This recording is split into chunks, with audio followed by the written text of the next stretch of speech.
a Thaís me convidou para pregar, ela passou-me 3 propostas de palavras, 3 trechos das Sagradas Escrituras. 2 desses trechos do Antigo Testamento, entre eles Baruque, e a que eu vou pregar, que eu escolhi do Novo Testamento, 1 Tessalonicenses. As 3 passagens, elas têm um fundo que se encontra, mas as 3 passagens são de contextos bem diferentes.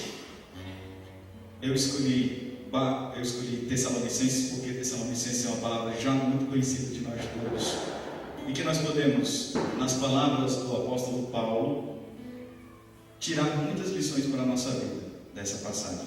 Não que as outras não tenham também um recado forte e importante, mas Paulo, sempre que Paulo fala, eu sou muito devoto desse apóstolo, sempre que Paulo fala, ele fala com muita paixão. Paulo é um convertido, e como todo convertido, arde no coração de nós um desejo grande de encontrar com Deus e servir. Mesmo sabendo das misérias da onde nós partimos, eu falo nós porque eu me sinto um convertido e em conversão. Mesmo sabendo das misérias da onde nós partimos, Deus nos capacita e nos faz decididamente caminhar.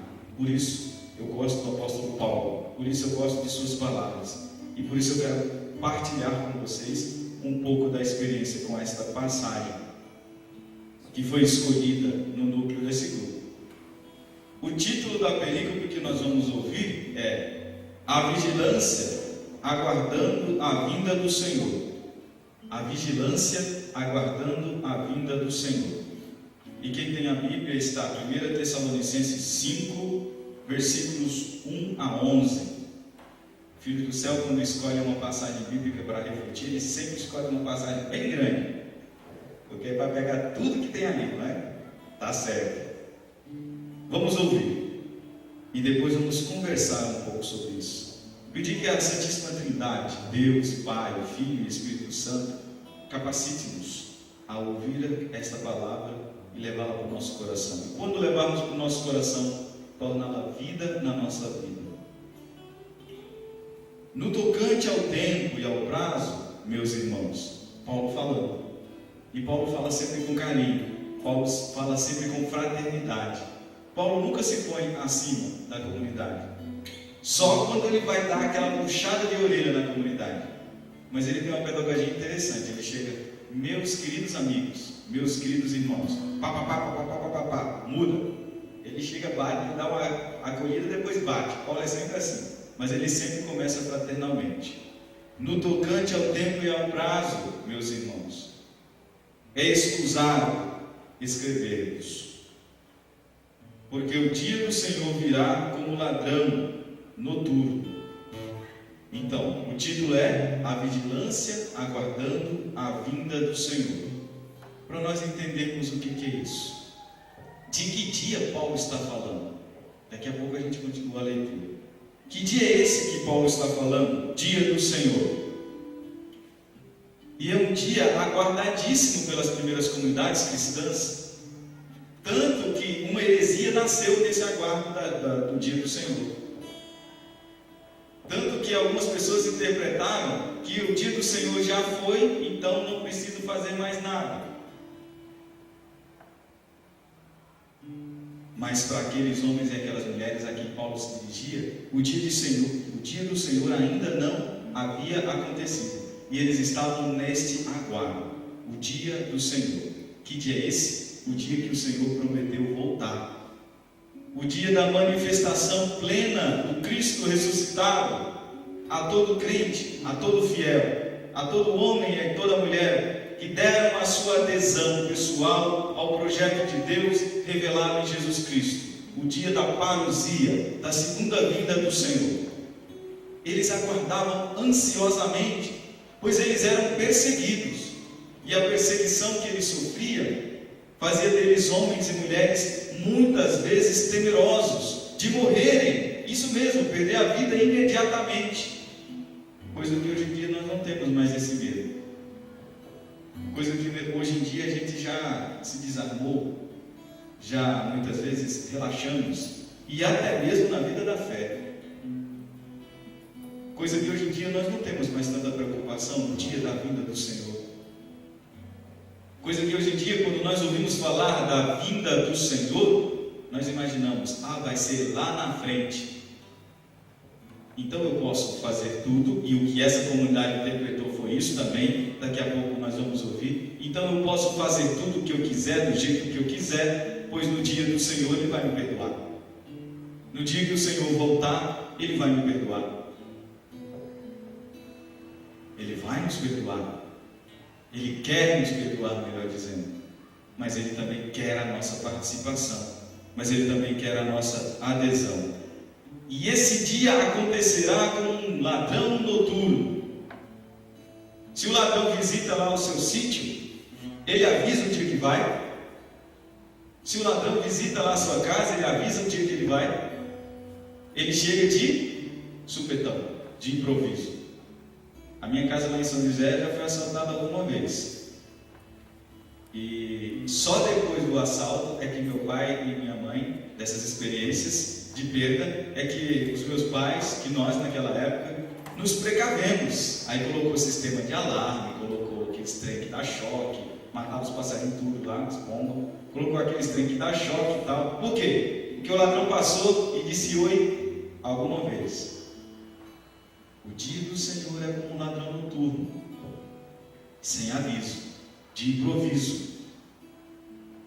Nós podemos ser chamados a fazer a nossa contabilidade, a prestar conta da nossa vida, sem aviso, de improviso. Já vos contei a história do meu acidente, não é? Alguma vez, aqui nessa igreja. Sofri um acidente de carro, ano passado, quando era diácono.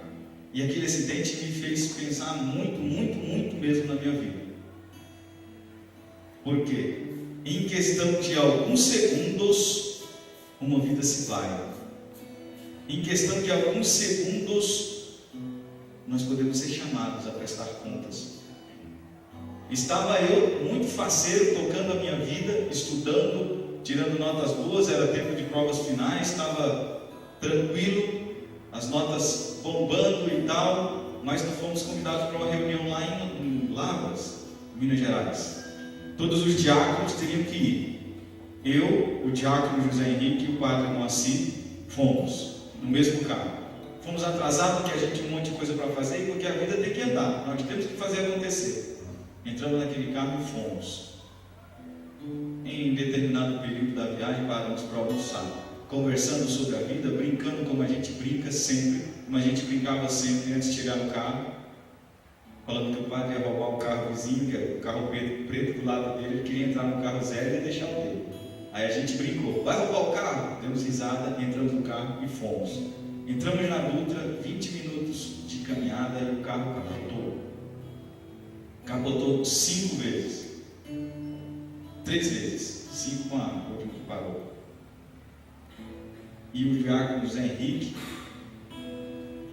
naquele acidente, perdeu a vida.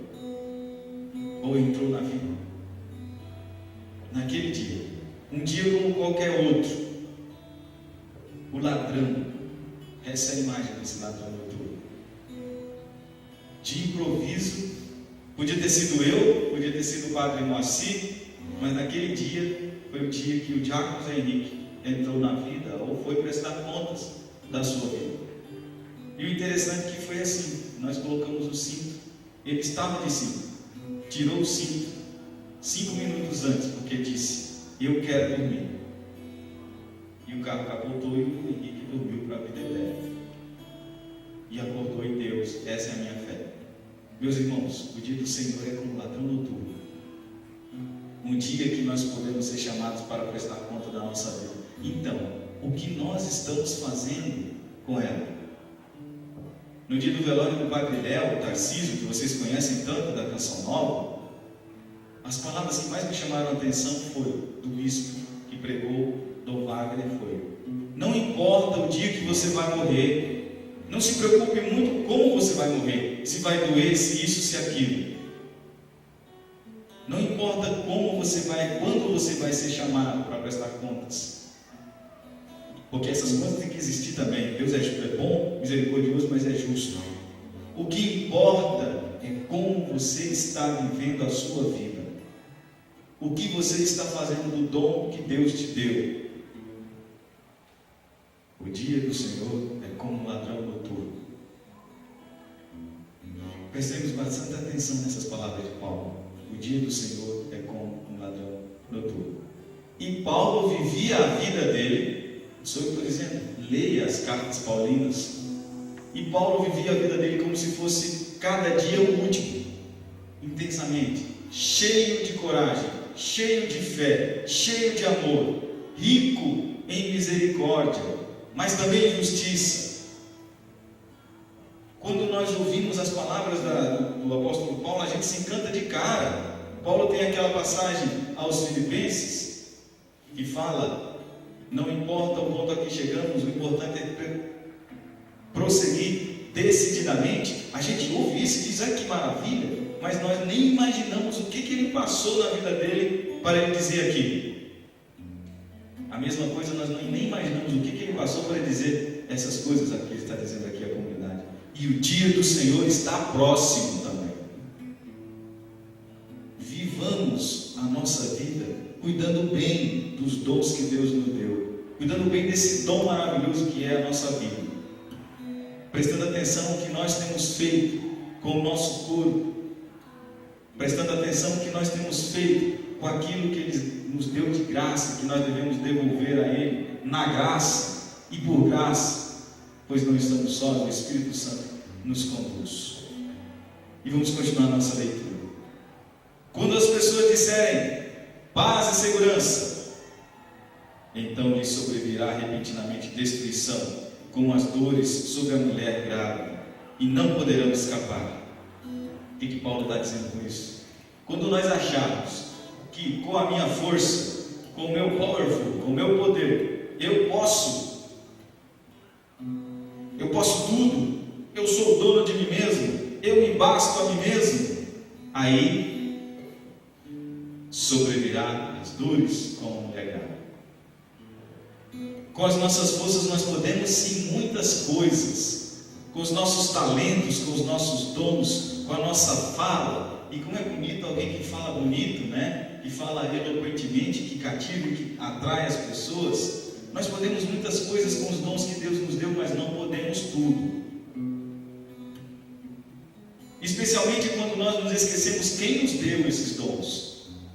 Especialmente quando nós nos esquecemos quem nos deu esses talentos, essa fala, essa saúde, estes 2 olhos perfeitos, ou não tão perfeitos, mas os seus.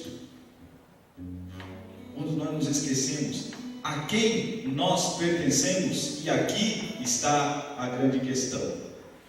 Paulo chega a dizer, nós estamos ouvindo uma passagem dele, Paulo chega a dizer em determinado período da vida: já não sou eu quem vivo, Cristo é que vive em mim. A minha vida presente na carne, eu a vivo, esperando um dia estar no Senhor.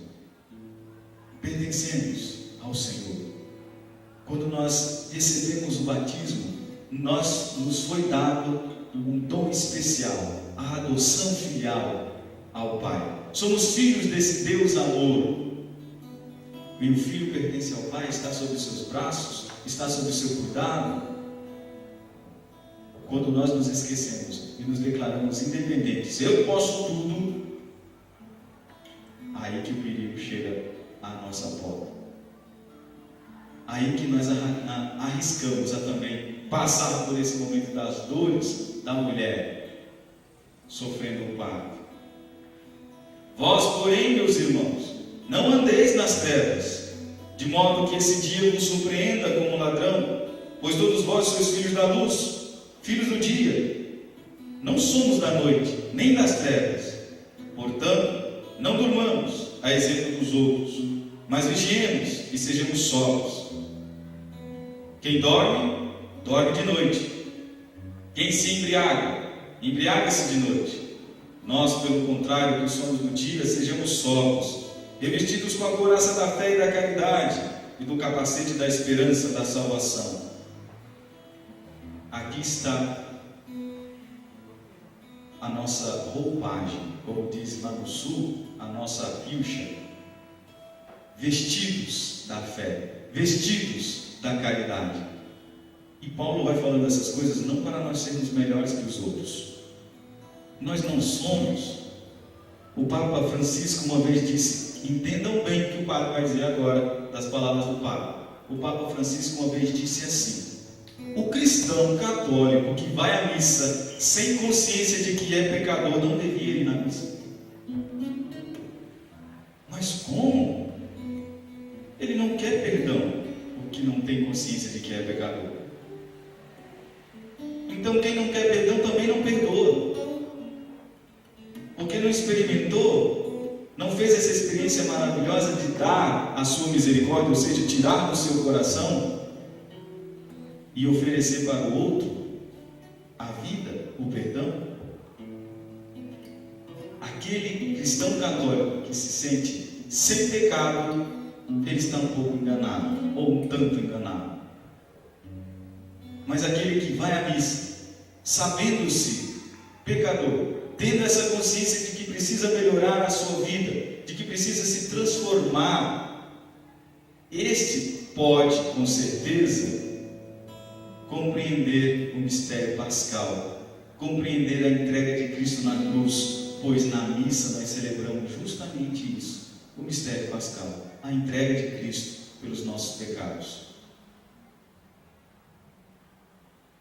Eu não bebo, quem bebe está no inferno. Eu não danço, quem dança está no inferno. Eu não malho, quem malha está no... Está ralado, estão ralado. Eu não malho, quem malha é do demônio. Eu não faço isso, quem faz? Eu estou acusando e me excusando. O cristão não pode acusar. O cristão deve perdoar. O cristão deve apontar. O cristão ajuda as pessoas a melhorar. Se eu estou no vício do álcool, eu sou alvo da misericórdia do cristão. Se eu estou em qualquer situação que denigre a minha imagem ou me joga no chão da indignidade, eu sou alvo da misericórdia do cristão. Eu sou alvo da mão do cristão para me levantar, para me chamar, para me elevar e conduzir. O cristão não condena, porque o cristão sabe que o julgamento não pertence a ele. O cristão perdoa e perdoa sempre, mas o cristão corrige e corrige sempre, com discernimento, com amor e com misericórdia, pois ele é cristão, ele faz como Cristo fez. Por isso eu acho bonito essas atitudes dos nossos últimos papas, de pedir perdão. Começou com João Paulo II, maravilha, pedir perdão, até por coisas que naquela época eu, como cristão católico, que conheço um pouco da minha igreja, e que já amava, não compreendia por que ele estava pedindo perdão daquilo. Depois que eu fui entender, o cristão, ele sempre perdoa e pede perdão. O Papa Bento a mesma coisa. O Papa Francisco, agora então, expressão maravilhosa do modo do cristão agir, acolhendo as pessoas, dizendo: venham aqueles que estão cansados, como fez São Francisco, como fez o Cristo Jesus. Quem somos nós para não acolhermos aqueles que necessitam da nossa misericórdia? Mas também devemos estar preparados, porque ao acolher eu devo ajudar, e para ajudar eu devo corrigir. Bom, misericordioso, mas justo. Eu não julgo para não ser julgado. Tiro a palha do meu olho para eu poder corrigir. Tenho segurança na minha vida, os meus 2 pés no chão, a minha cabeça voltada para o céu e o meu coração cheio do Espírito Santo. Eu vou ser aquilo que nasci para ser, luz no mundo. E qual a função da luz? Iluminar toda e qualquer situação, com amor, misericórdia e justiça. Amor, misericórdia e justiça. Os apóstolos fizeram assim, as primeiras comunidades fizeram assim. 2014 anos a igreja tem feito assim. Esse é a receita certa. porque foi assim que o Cristo fez. Vamos continuar a nossa leitura. Portanto, não nos destinou Deus para a ira, mas sim para alcançarmos a salvação, por nosso Senhor Jesus Cristo, que morreu por nós, a fim de que nós, na vigília do sono, vivamos em união com Ele. Deixa eu parar aqui, porque isso me lembrou de outra coisa. Daqui a pouco a gente continua. Me lembrou, Deus não nos predestinou para a ira. É falso nós tomarmos aquela interpretação de alguns, mundo afora, no Brasil hoje especialmente, se sentirem predestinados para o céu. Eu sou um predestinado, Deus me predestinou, então eu sou, posso fazer o que eu quiser, os outros não são tão fora. Eu estou no número dos salvos, eu estou no número dos 1000 e não sei quantos, tem até uma quantidade, dos 1000 e não sei quantos que estão salvos. Toda a obra da criação do Senhor, que é do Senhor, é obra da criação dele, mas também da mão humana, todo o resto é resto. Esse número é o que vai. Meus irmãos, infinita misericórdia quer dizer o quê? Infinita. É para todo mundo que quiser. Uns querem, outros não. Aí está a condição.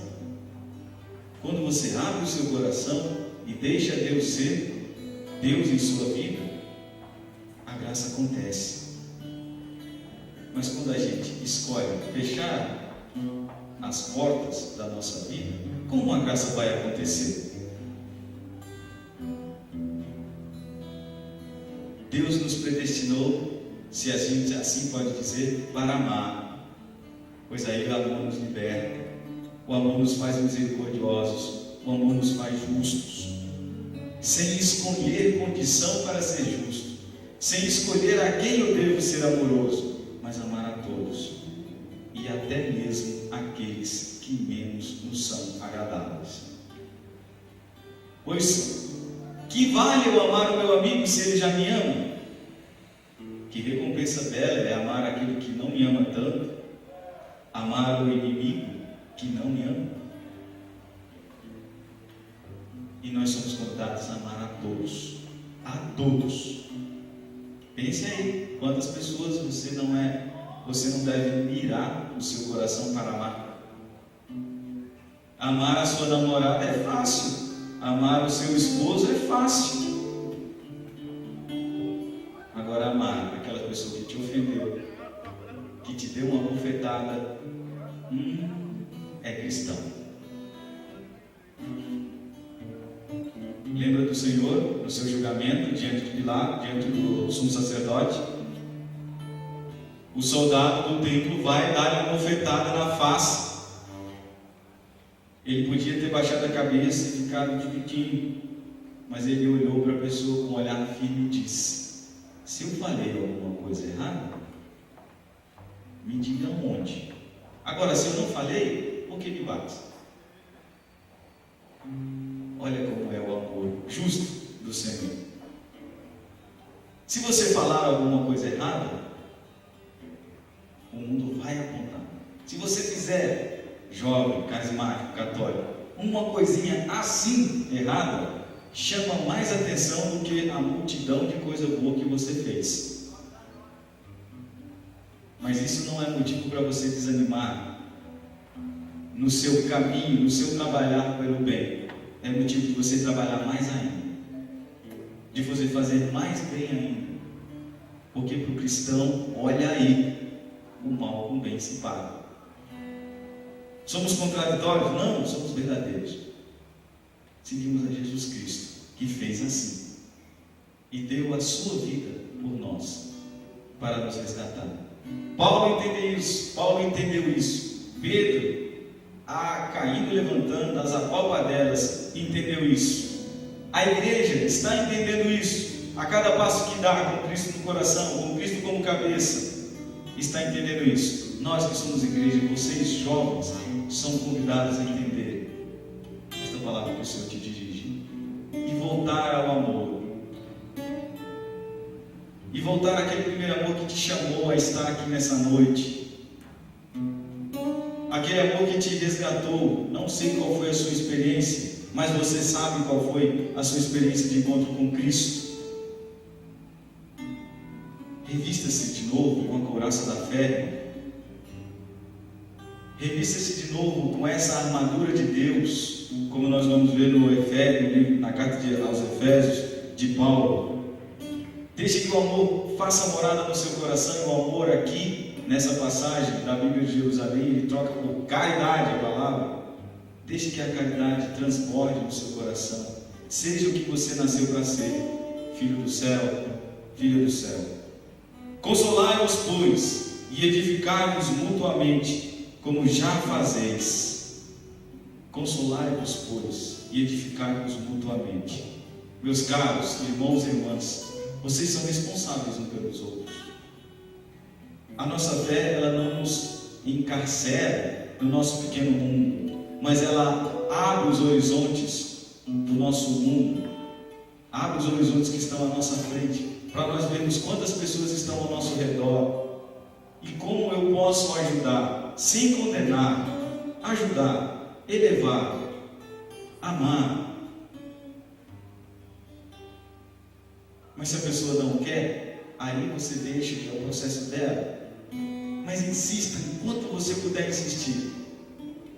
O amor cristão é insistente, paciente, misericordioso, bom e a minha palavra preferida, justo.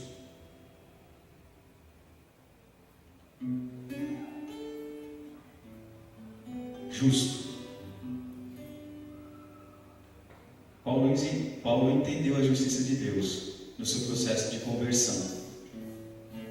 E quando ele chegou a esse entendimento, ele fez todo o esforço possível para poder dizer: já não sou eu quem vivo, é Cristo que vive em mim. Já não sou eu quem vivo, é Cristo que vive em mim. Portanto, meus irmãos, como está no final dessa passagem, e aqui eu já vou terminando, consolai-vos, edificai-vos mutuamente, pois saibam, o dia do Senhor está próximo.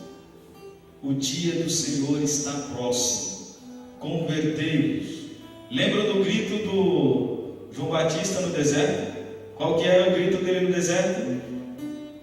Convertei-vos e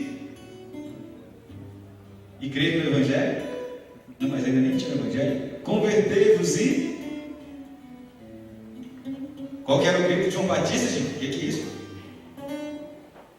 Convertei-vos, pois o reino de Deus está próximo. O machado já está na raiz. Aí sim os apóstolos gritam. Depois, convertei-vos e crede no Evangelho. O machado que está é o Cristo. Convertei-vos, pois o dia do Senhor está próximo, na mesma linha. Convertei-vos, pois o dia da misericórdia está próximo para você e para mim. Não vamos esperar lá para quando a gente estiver no pico do corvo, e eu sempre repito isso, para a gente começar o nosso processo de conversão. A gente precisa começar esse processo de conversão. A nossa participação está aí, quando nós damos a nossa adesão e abrimos o nosso coração, e o Senhor faz a obra acontecer quando nós dizemos o nosso sim. E como é bom ser de Deus. É ou não é? É bom ou não é? É bom ou não é? Esses homens e essas mulheres na época de Paulo também experimentaram isso. Como é bom ser de Deus. Eles trocaram tudo por esse prazer de dizer: como é bom ser de Deus. E você não é só de Deus aqui no Filho do Céu. Você não é só filho do céu, filha do céu aqui dentro da igreja. Lá na sua casa, lá no seu trabalho, na sua faculdade, na sua escola. Lá você é filho do céu. Lá você é filha do céu. E deve ser muito mais do que você é aqui. Porque lá precisa do seu testemunho. Preste atenção, lá onde você está, precisa do seu testemunho. De cristão, convertido ou em processo de conversão, apaixonado por seu Deus e amante da sua igreja, pois sabe que você também é igreja. Louvado seja nosso Senhor Jesus Cristo.